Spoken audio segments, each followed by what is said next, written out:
Shalom, queridos. Hoje é Lucas capítulo 9, o discípulo e a cruz. Após um tempo com seus discípulos, Jesus quer saber como eles se sairiam sozinhos. Daí ele lhes concede o poder e a autoridade para anunciar o reino de Deus, curar enfermos e expulsar demônios. O propósito de Jesus fica bem claro: poder para anunciar o reino. Muitos cristãos desejam o poder de Deus apenas para benefício próprio, para que outros vejam o quanto Ele é bom e piedoso. E estamos aprendendo aqui que não é bem assim. Nós precisamos do poder de Deus para fazer o reino crescer. Portanto, o propósito que temos desde maio de 2023 é estarmos aprendendo com Jesus, pela sua palavra, para ganharmos, consolidarmos, discipularmos e enviarmos. Nós estamos numa igreja em célula, no modelo dos 12. Portanto, discipularmos, ganharmos, consolidarmos, discipularmos e enviarmos, e as nossas células funcionando para edificar vidas, inclusive receber aqueles que nós ganhamos, discipulamos e enviamos. Ganhamos, consolidamos, discipulamos e enviamos. As células devem estar em todos os bairros da cidade. Afinal de contas, não tem outra maneira para crescer o reino de Deus do que não seja assim. Você tem que ter pessoas reunidas, também fora do templo, porque ali elas têm o direito de perguntar, de entender o que você está falando.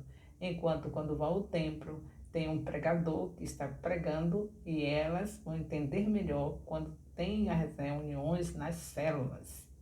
Porque senão muitas vezes ouve a pregação e sai sem saber o que foi que falou, porque muitas delas têm dado testemunho disso. Acabam de sair daquela pregação, a gente pergunta, e aí, como é que foi? Elas não notaram nada, não sabem de nada, só sabem que houve alguém que estava pulando e saltando, claro, cheio de unção, de poder de Deus, mas elas não entenderam, porque não tem direito a perguntar. Na célula é diferente, elas vão entender direitinho, porque tem pessoas ali disponíveis para interagir e deixar as pessoas interagirem. Louvado seja Deus por isso. O propósito de Jesus é que nós sejamos frutíferos.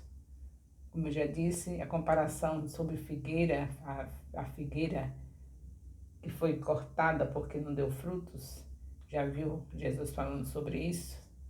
Então, quando ele fala sobre isso é porque a figueira é um tipo de planta que não tinha outra validade, não servia para nada, a não ser para dar frutos. A madeira da videira, estou falando videira, não é figueira. A figueira também é outra árvore importante, mas estou falando da videira, que só tem validade se der fruto. Se ela não der fruto, é queimada, porque a madeira dela não serve, nada dela serve a não ser os frutos. E nós precisamos dar frutos. Tudo que Jesus quer que sejamos frutíferos, ganhando, consolidando, discipulando e enviando. Nós vemos Herodes e João Batista. Ao ouvir sobre os milagres e ensinamentos de Jesus, Herodes fica intrigado. A princípio, ele acha que João teria voltado dos mortos, mas descarta a possibilidade. Lucas 9, de 7 a 9. Herodes age como muitas pessoas. O que há nelas é apenas uma curiosidade sobre quem é Jesus Cristo. Quando confrontadas com o seu ensino e maneira de viver, rapidamente elas esquecem dele. A primeira multiplicação de pães e peixes. Este milagre de Jesus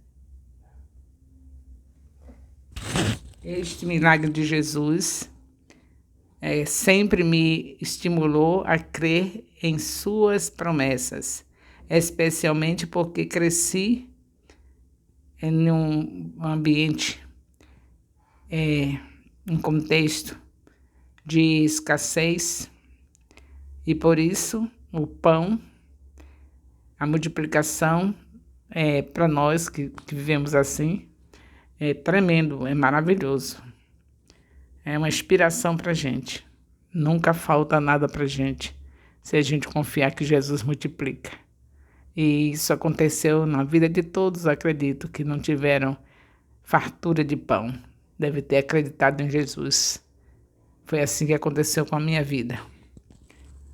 Na primeira multiplicação de pães e peixes, o Senhor Jesus me mostra que nem mesmo a escassez pode nos impedir de viver a vontade de Deus em nossa vida.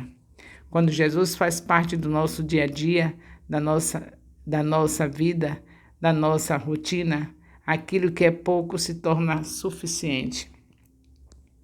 A confissão de Pedro. Com o ministério bem desenvolvido e bem conhecido, o Senhor Jesus fez uma reunião particular com seus discípulos e lhes pergunta: quem as multidões dizem que eu sou? Lucas 9, de 18 a 22. Bem, elas o viam de diversas maneiras. Os relatos dos discípulos mostram que elas achavam que ele era a reencarnação e tudo mais. Isso fez com que ele lançasse a segunda pergunta: quem vocês dizem que eu sou? Não é mais uma pergunta genérica, é uma particular. Pedro é o único que tem coragem de responder: o Cristo de Deus. A declaração de Pedro exigia convicção. Ele estava dizendo em um contexto judaico rígido que reconhecia que Jesus, Cristo, era o Salvador prometido.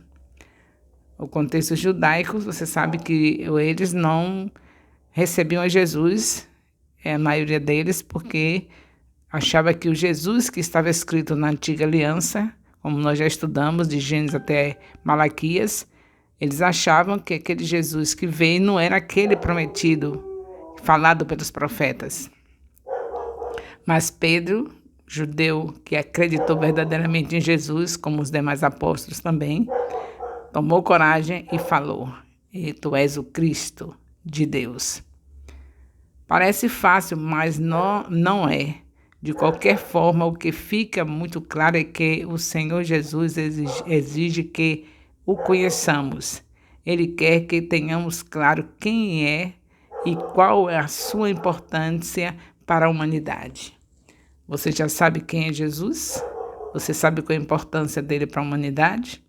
Então, quando você sabe disso, faz não somente dizer para ele, como Pedro disse, tu és o Cristo de Deus, mas sabe que esse Cristo de Deus deu uma missão, como está escrito em Mateus 28, versículo 19.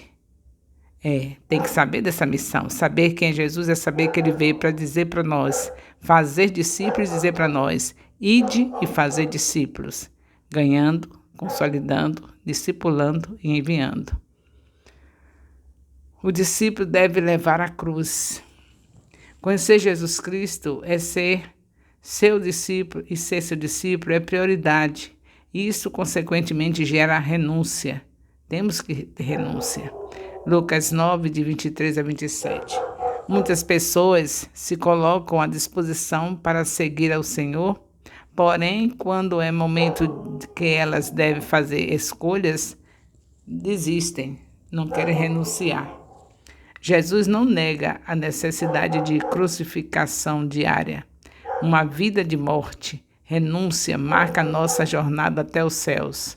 Se você está pensando que vai até os céus, ou se eu pensar isso, que é de qualquer jeito, é claro que o verdadeiro Filho de Deus, aquele que realmente reconhece Jesus como Cristo, é claro que tem renúncias diárias.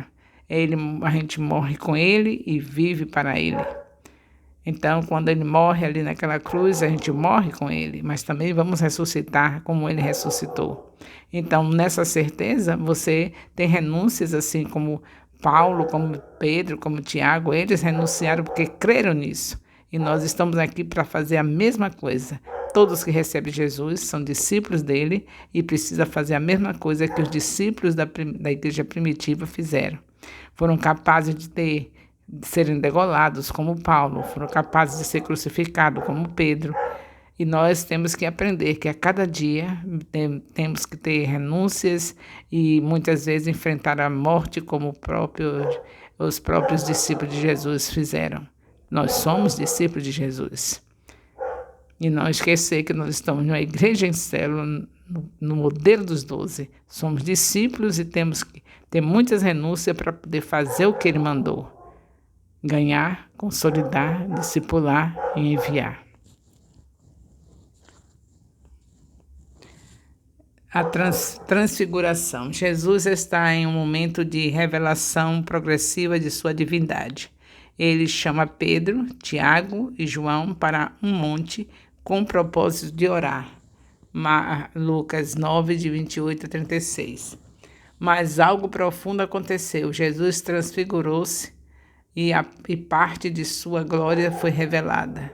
Suas vestes ficaram brancas e Moisés e Elias apareceram para conversar com ele. Os discípulos ficaram maravilhados. Pedro queria ficar ali. Um misto de emoções tomou o coração deles e, de repente, uma voz do céu lhe disse: Este é meu filho amado, o escolhido, ouçam-no. Embora Moisés e Elias estivessem ali, a voz de autoridade de agora em diante pertence a Jesus. A ele devemos ouvir e seguir. A cura de um jovem possesso. Há muitas pessoas oprimidas em todo o mundo e apenas a mensagem do Evangelho pode proporcionar uma experiência de libertação real e profunda em suas vidas. Lucas 9, 37 a 43. Neste episódio, um pai havia procurado os discípulos para que orassem por seu filho e ele fosse liberto, mas eles não conseguiram. O pai foi procurar Jesus e lhe contou o que estava acontecendo. Ao saber que os discípulos não conseguiram expulsar o espírito maligno, o Senhor ficou muito irritado e os acusou de incredulidade. Em seguida, ele orou pelo jovem e ele foi curado. Jesus Cristo exige que, na condição de discípulos, sejamos frutíferos. Isso significa que os cativos, ao terem contato conosco, devem ser libertos. De novo, Jesus prediz sua morte. Jesus Cristo começa a preparar seus discípulos sobre o seu sofrimento em favor da humanidade. A princípio, eles não compreendem muito, mas em breve tudo fará sentido. Lucas 9, 44 a 45. Nem sempre compreendemos os planos trágicos de Deus como uma bênção, mas com o tempo percebemos que até mesmo as nossas maiores dores eram necessárias. O Senhor faz literalmente com que todas as coisas contribuam para o nosso bem. O maior no reino dos céus. Em algum momento, os discípulos começaram a discutir sobre qual deles seria o maior. Lucas 9, de 46 a 48. Foi quando Jesus pegou uma criança, colocou entre eles e lhe disse: Quem recebe uma criança, em meu nome, está me recebendo. E quem me recebe, está recebendo aquele que me enviou. Pois aquele que entre vocês for menor, este será o maior. Ou seja, a grandeza não está na notoriedade, popularidade ou posição. A grandeza do discípulo está no servir. Jesus ensina a tolerância e o amor. Certo dia João foi até Jesus com a seguinte queixa: Mestre, vimos homens expulsando demônios em teu nome e procuramos impedi-lo, porque ele não era um dos nossos. A resposta do Senhor foi a seguinte: não me impeça. Esse episódio me ensina muito sobre a diversidade. Lucas 9, 49 a 50. O desconforto de João se deu porque o homem que expulsava demônios não era da mesma denominação que eles. Eles achavam que eram os únicos que podiam anunciar a verdade de manifestar o poder de Deus. Jesus nos ensina amor, tolerância e de quem é a autoridade. Não somos senhores de nada, somos servos. Não temos condições de julgar ministério ou de A ou de B. Nosso dever é cuidar de nós mesmos. Afinal, o Senhor do reino é poderoso para cuidar dele. Então, se alguém está expulsando no nome de Jesus, é claro que é o nome de Jesus que faz os demônios saírem. E se está saindo é porque quem está expulsando está casado com ele. Porque ninguém pode usar o nome do marido se não tiver casado. Então nós temos um noivo que é Jesus. Se estivermos realmente fazendo a sua vontade, somos não somente discípulos, mas somos amigos. Somos tudo para ele. Então o nome dele tem validade na vida de quem tem Jesus como tudo. Os samaritanos não recebem a Jesus. O apóstolo João foi até Samaria anunciar as boas novas, mas eles não creram. Isso o deixou furioso e ele foi até Jesus com a seguinte proposta: Senhor, queres que façamos cair fogo do céu para destruí-los? O Senhor foi incisivo na resposta. Vocês não sabem de que espécie de espírito vocês são, pois o Filho do Homem não veio para destruir a vida dos homens, mas para salvá-los. Lucas 9, de 51 a 56. Não devemos apoiar a pregação do Evangelho por meio da força ou imposição. Devemos estar abertos à discussão sadia e saber respeitar a individualidade e o momento de cada pessoa. Ao pregar o Evangelho, não devemos fazer as pessoas terem medo dele, mas fé. Sendo assim, o Senhor Jesus reforça o discurso do amor ao próximo na pregação. Jesus testa os que querem segui-lo. Ao seguir Jesus, todas as áreas muitas pessoas acham que seguir a Jesus ou seus ensinos é algo facultativo, mas enganaram-se. Lucas 9, de 57 a 62.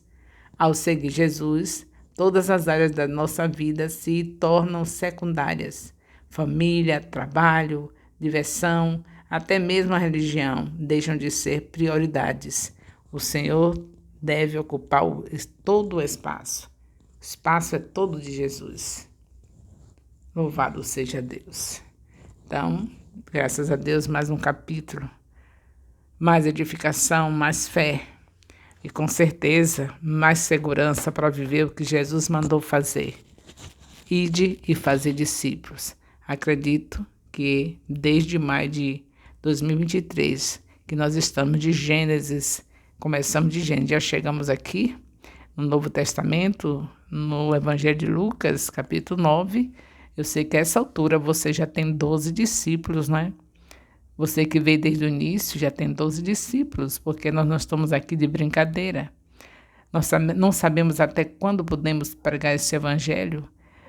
A perseguição da igreja recomeça. Todos sabemos que nem sempre poderemos fazer isso da maneira tão à vontade como podemos agora. Então aproveitemos. Cadê aquele parente que você nunca teve a coragem de falar de Jesus para ele? Cadê aquele colega de trabalho, de faculdade, que você passou pela vida deles como um agente secreto? Cadê as pessoas da sua parentela? Cadê as pessoas da fila do banco, as pessoas da fila do supermercado que você silenciou? Então, vê se agora pode fazer isso. As ameaças para a igreja estão sendo feitas. Ela chega de viver uma vidinha comum. Vamos viver o sobrenatural. sobrenatural de Deus é justamente quando você enfrenta as trevas e tira das mãos de Satanás as vidas para estarem ganhando, consolidando, discipulando e enviando. O amor de Deus, nosso Pai, a graça salvadora do nosso Senhor Jesus Cristo, a comunhão do Espírito Santo, seja com todos os discipuladores e todos os líderes de célula, seja também com todos os discípulos e componentes das células do Ministério Apostólico Internacional Filho de Jerusalém, desde agora e para sempre. Amém.